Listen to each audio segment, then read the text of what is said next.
Donc dans cette vidéo qui fait suite à la vidéo sur les racines carrées où on avait donné la définition de ce que c'était que racine de A et puis vu comment on faisait certains calculs avec les racines carrées.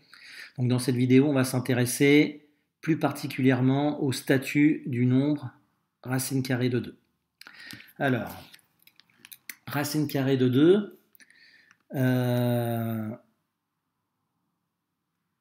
par définition, c'est un nombre qui est positif et son carré est égal à 2. Donc il n'y a pas de problème de définition, hein. Racine carrée de 2 existe puisque 2 est positif. Et donc voilà comment on le définit. Alors, première manière de voir ça, c'est d'un point de vue géométrique. Racine carrée de 2, ça correspond à la diagonale d'un carré de côté 1. Donc si je prends ce carré de côté 1,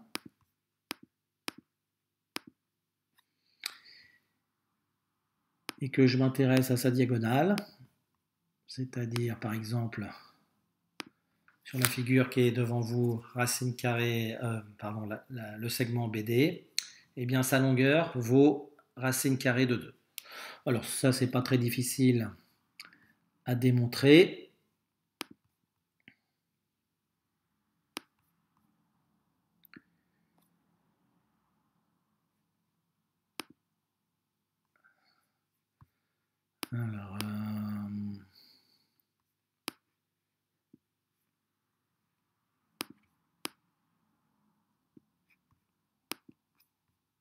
Alors comment on va démontrer ça?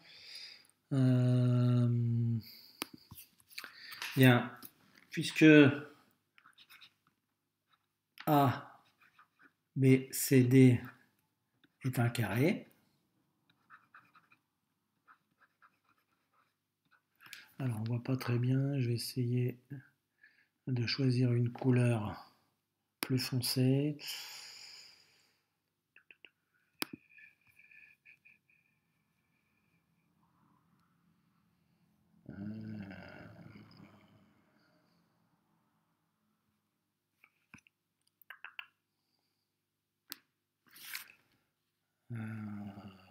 Bon, c'est pas grave, on va écrire sur le tableau noir, donc ce sera plus facile.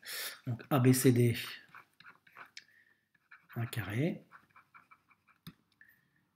Donc le triangle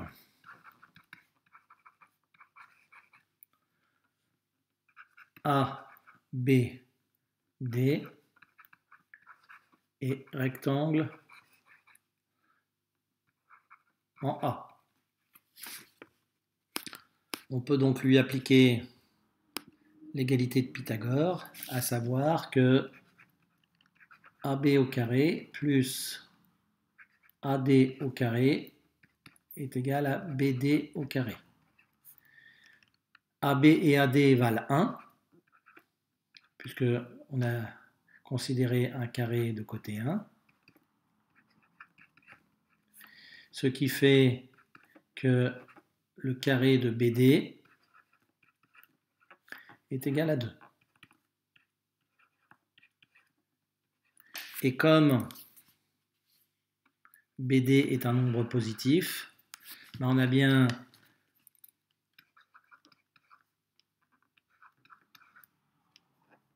un nombre positif dont le carré est égal à 2.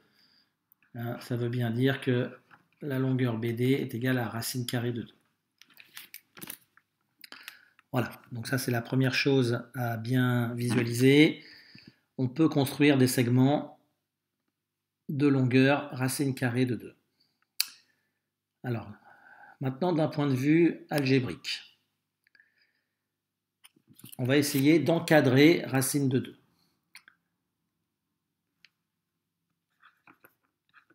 Encadrons le nombre que j'appelle x qui vaut racine carrée de 2.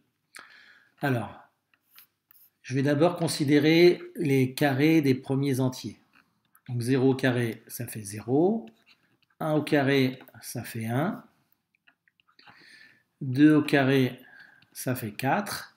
Et donc vous voyez, puisque la fonction carré, c'est une fonction qui est croissante sur R+, c'est-à-dire que lorsque je prends des nombres positifs de plus en plus grands, ces carrés sont de plus en plus grands, eh bien, je peux dire que comme le carré est compris strictement entre 1 et 4, eh bien, le nombre x qui est positif va être compris entre le nombre dont le carré vaut 1, c'est-à-dire 1, et le nombre dont le carré vaut 4, c'est-à-dire 2. Et on va réinitialiser ce processus avec un chiffre après la virgule. Donc je vais prendre le carré de 1, ça vaut 1, le carré de 1,1, ça vaut 1,21, le carré de 1,2, donc ça vaut 1,44, le carré de 1,3, ça vaut 1,69. Je continue jusqu'à dépasser 2.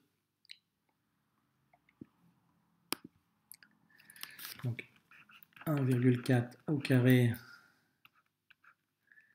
ça vaut 1,96. Donc on voit qu'on se rapproche. Et 1,5 au carré, ça vaut 2,25. On a dépassé. Donc ce qu'on va pouvoir dire, c'est que racine carrée de 2 est compris entre 1,4 et 1,5.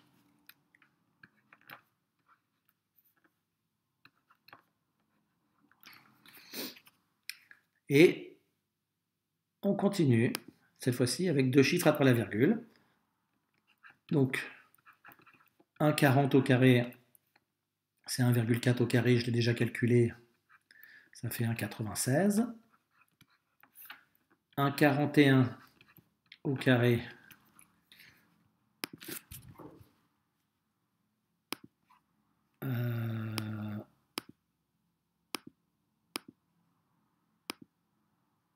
donc au carré,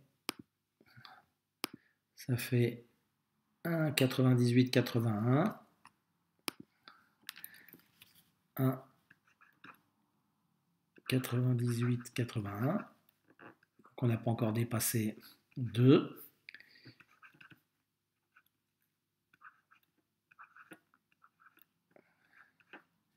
1,42 au carré,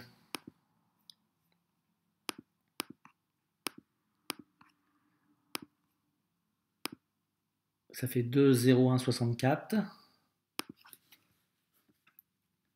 2,0144. Ce qui nous permet d'encadrer racine carrée de 2 entre 1,41 et 1,42. Bon, on peut continuer comme ça très longtemps, puisque en fait, racine carrée de 2 n'est pas décimale, et donc il a une infinité de chiffres après la virgule, comme on va le démontrer un petit peu après. Avec GeoGebra, on peut retrouver cet encadrement en demandant à l'ordinateur, au logiciel, de calculer la longueur du segment. Et donc on retrouve la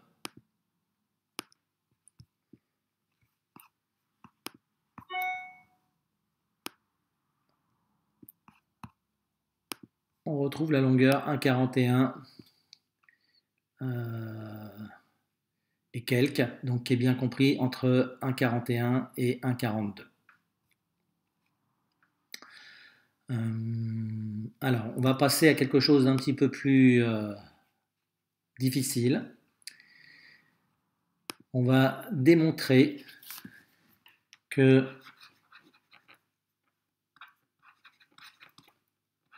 le nombre racine carrée de 2 n'est pas un nombre rationnel. C'est-à-dire que il n'existe pas d'entier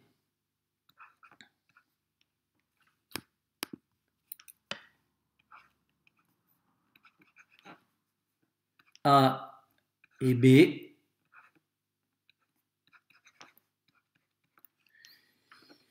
qui vérifient A sur B égale à racine carrée de 2. Donc on a choisi B différent de 0 puisque c'est un nombre qui est au dénominateur. On a pris des nombres positifs parce que le nombre racine carrée de 2 est positif. Et ce qu'il faut rajouter pour pouvoir dire que c'est pas possible, c'est de dire que la fraction est irréductible, c'est-à-dire que A et B n'ont pas de diviseur commun.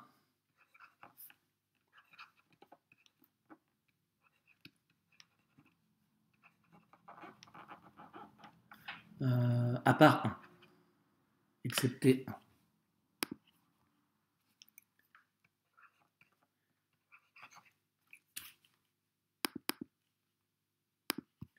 Excepté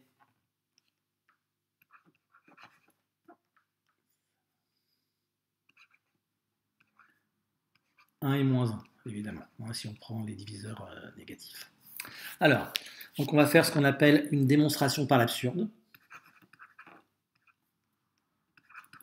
On va supposer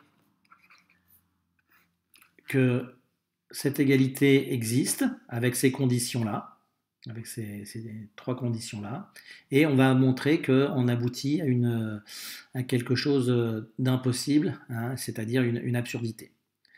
Alors, donc, supposons que A et B n'aient pas de facteur commun autre que 1 et moins 1, qui sont tous les deux positifs, et que la fraction A sur B est égale à racine carrée de 2. Si j'ai cette égalité, eh bien, je pourrais dire que AB au carré est égal à 2.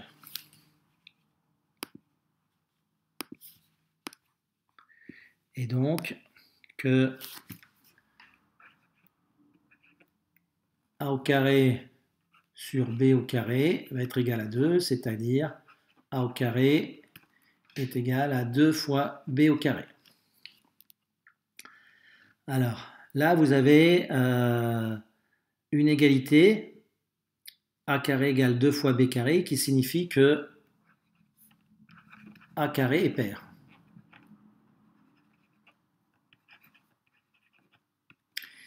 Et si A carré est pair, eh bien, A est également pair.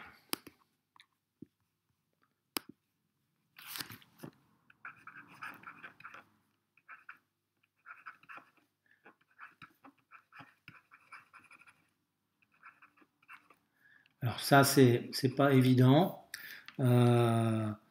Donc,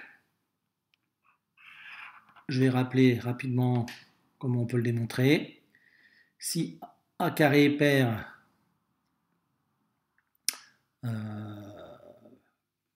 pardon, on va plutôt le faire dans l'autre sens. Si A est pair, c'est que il se termine par 0, 1, 2, excusez-moi, 0, 2, 4, 6, 8,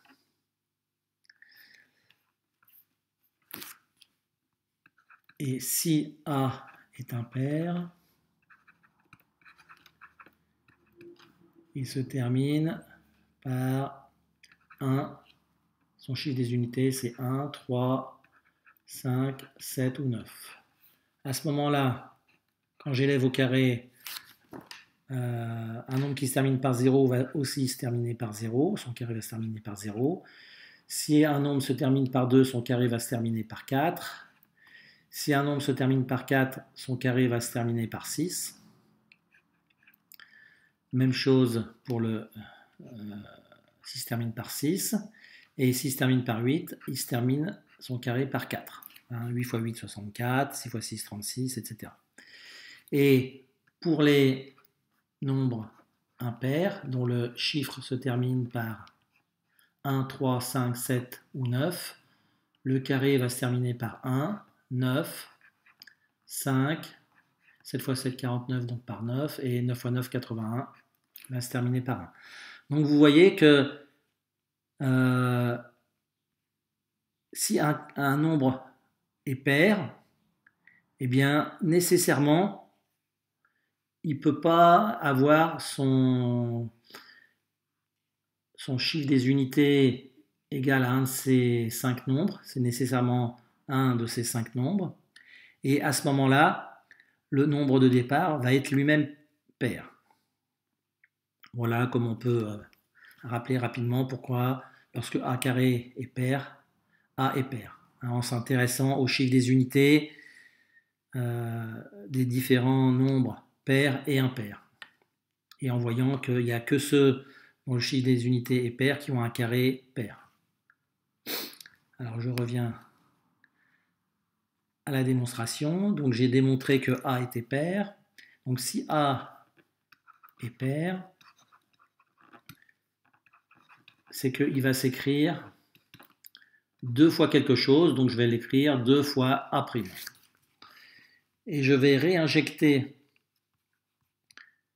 cette égalité dans celle-ci. Donc je vais l'écrire juste en dessous.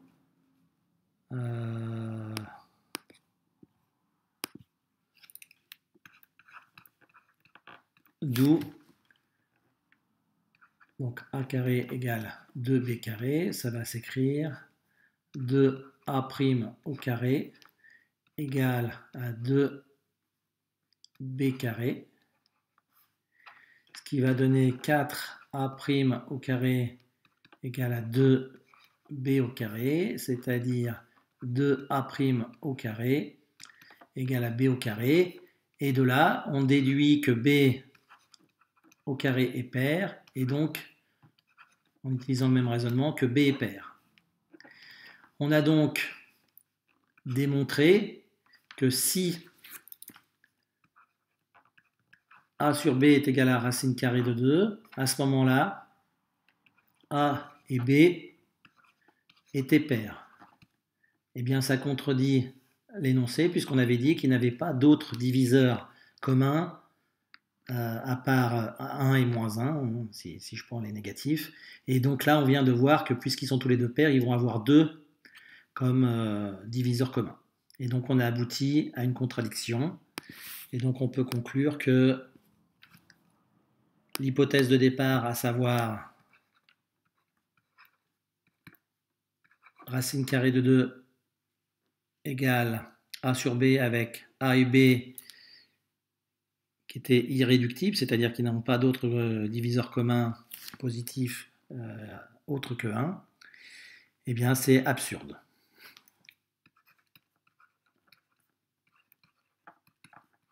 Et donc on a bien démontré que A sur B n'appartenait pas au rationnel, c'est-à-dire les nombres qui s'écrivent sous forme d'une fraction. Je vous remercie.